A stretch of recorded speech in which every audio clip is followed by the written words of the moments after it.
તમને ભણાવ્યા ગણાવ્યા મોટા કર્યા એ માં અત્યારે વહુ અને દીકરાનું મોઢું જોવા માટે તરસે છે એવા સમયે તમને કલકત્તા જઈને ધન કમાવું ગમે છે વૃદ્ધ માતાની સેવા કરવી કેમ નથી ગમતી? પણ ઉષા દર મહિને માતાજીને 5000 રૂપિયા મોકલી આપું છું ઓછી માત્ર સેવા છે. અરે રૂપિયા શું કરો છો?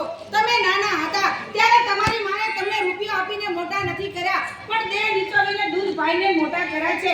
ઘર આંગણે ગંગા જમના જોવી હોય તો માના ચહેરામાં જોઈ લો. અને બીજી ફરજ તમારી બેન ચંપા ઉંમર લાયક થઈ છે તો સારું વરઘર જોઈ અને એને પરણાવી દો. બરાબર. ત્રીજી ફરજ આ પત્ની પ્રત્યેની તમને કલકત્તા જઈને ધન કમાવું ગમે છે જ્યારે મને મારી વૃદ્ધ સાસુની સેવા કરવી ગમે છે. જ્યારે એ માતા જો ચાલવા અશક્ય હોય તો શ્રવણની માફક કાવડ કાંધે ચડાવો